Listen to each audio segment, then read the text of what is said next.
Greetings, ladies and metal-gents, and welcome to this latest edition of Tales from Outer Space, where I take stories from across the internet and read them for your entertainment. This particular story is called Thanks to Humanity, written by the YM99. It was early morning over Deathworld Prime. From the ink-dark sky rose a bright light disk, rotating around the system's black hole. It rose above the horizon and spilled its warm beams through the open window of a hallway Vel was scurrying through. Textbooks under one arm, markers in the other one, and holding his mug of bean brew in his third auxiliary arm. Currently, he was having a mild panic attack as he realized he won't get to the classroom in time. "Pardon me," shouted his excuse Vel after he collided with the school's janitor, spilling his bucket on the ground. Janitor didn't answer, just a sad sigh followed by the sound of a depressed mop. 204, room 204, room 204, Vel repeated to himself. Finally, plastic doors with number 204 painted on them appeared in front of his three eyes. He might just about make it. With a sharp breath, he stepped into the classroom, and was immediately greeted by 24 heads bowing down in amusement as he entered late. He politely replied to the same greeting gesture, trying to hide his shame. "Morning, class. Sit down," he said shortly after. Students did as told, giving him a moment to observe them, and vice versa. Vel would lie to himself if he said that he was not nervous. In fact, he was an anxious bundle of nerves, but he also had a lot of passion for his field of work. "Okay, just do as you prepared for yesterday," he thought, and stood up in the prepared motion. "Hello, class, I am Vel, and I'm going to be your teacher for the brand new curriculum of astronomy," he started. "As many of you know or heard in the news, recent discoveries mandated that we change our curriculum to accommodate it. Now, I know for you it means one less hour of musical classes, but I can assure you it's going to be worth it." Vel watched as a wave of murmur spread through the desks. Some seemed excited, most of them were mildly curious, while only a couple looked like they were bothered by it. Vel waited for the buzzing to die down before continuing. "Now, you sure do have a lot of questions, like what we are going to be learning. How am I going to be grading you, or perhaps something else in your mind? Please do not hesitate to ask." Immediately, a couple of arms rose up in his field of view. "Is it true that our universe is dying?" "Are we truly the last civilization in the universe?" "Can I go to the bathroom?" Vel replied in a blink. "That's maybe, probably, and yes."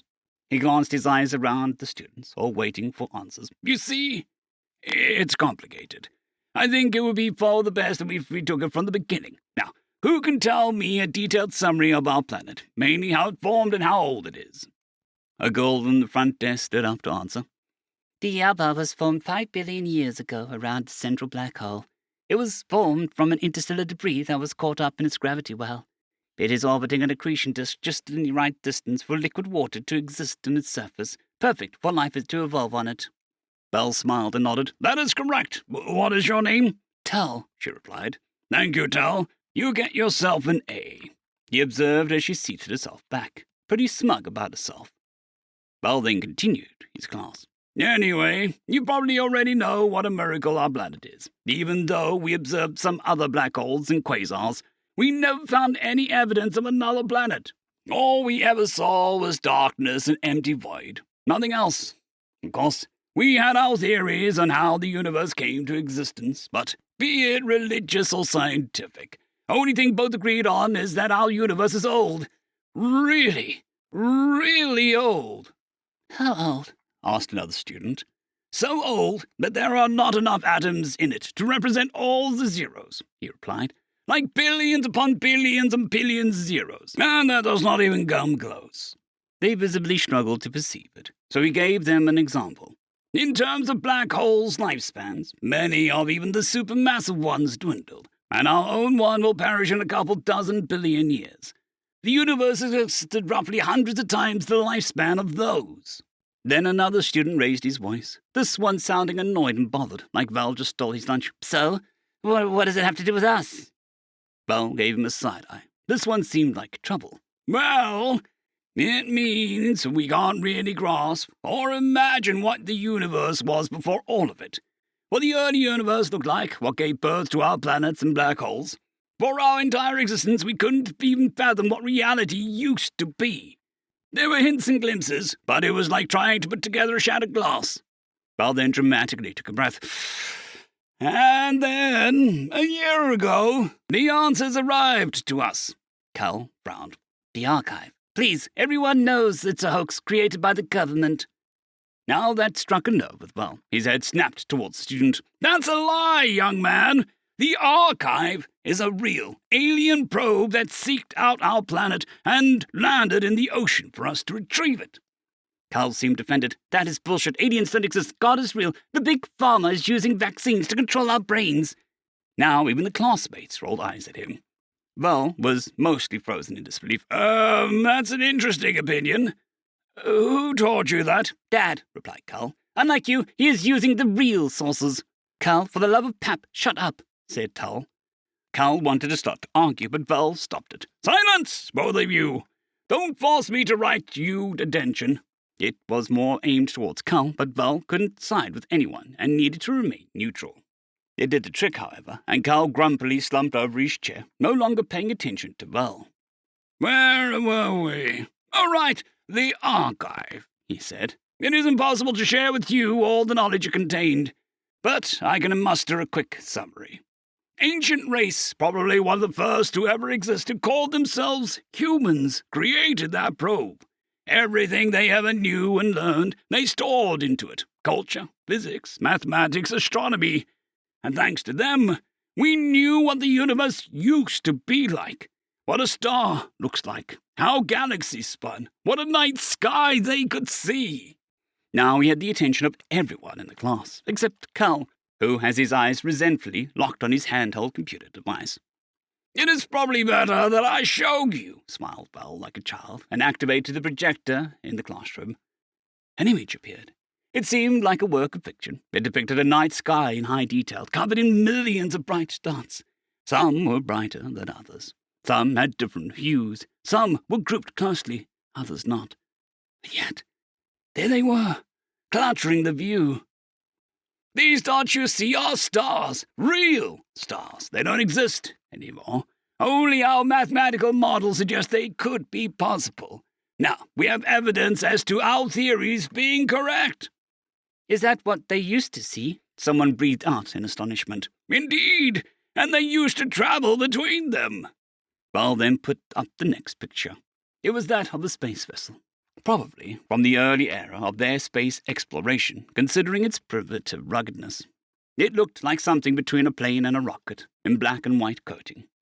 They went from this to this, he said, as he put up another image. The next one was basically unrecognizable as a spacefaring vessel.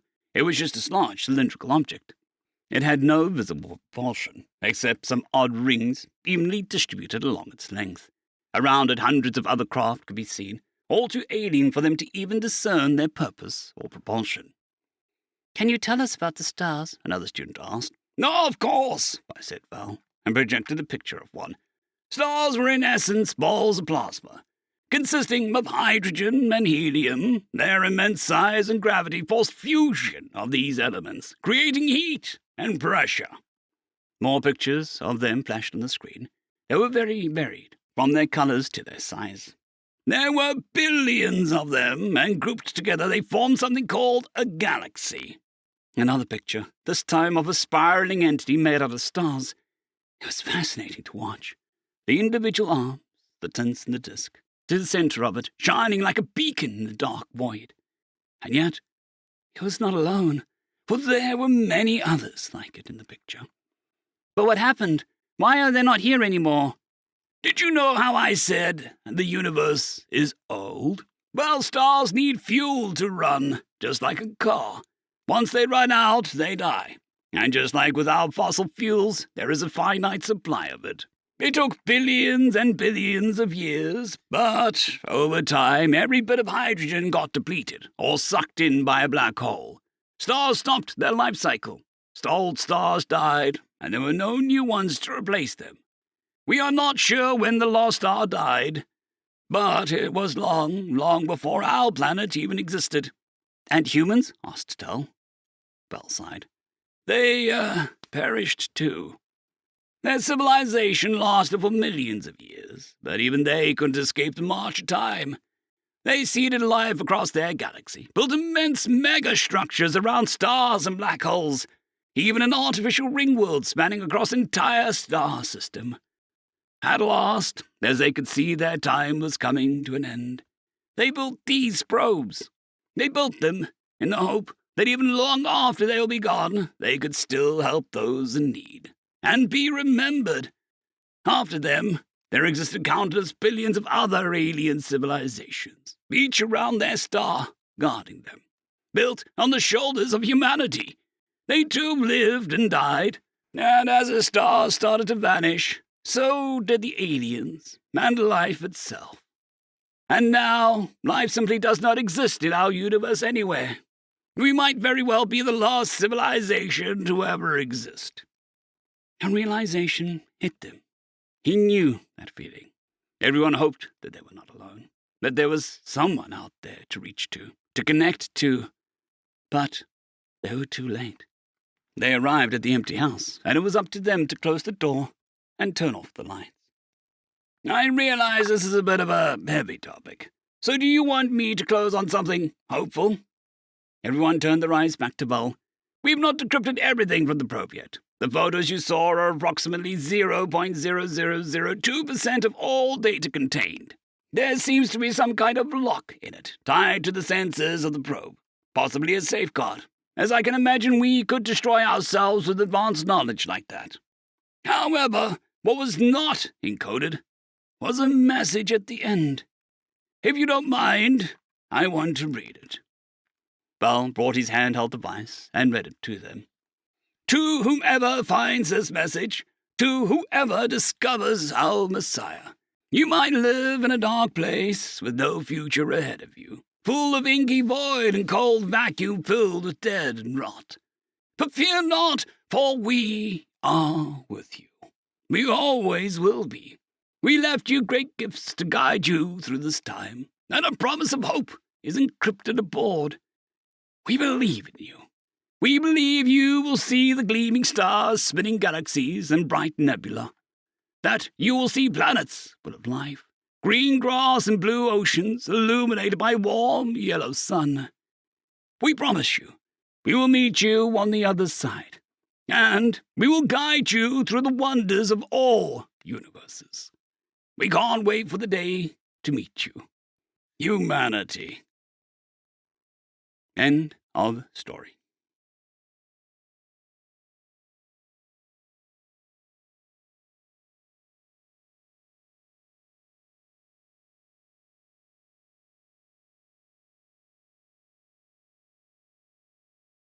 I'd greatly like to thank our Tier 5 channel members, Caspar Arnholtz, John Creighton, Manatharia, 050, Dragzoon WRE, and Elijah Silvercross. Thank you very much.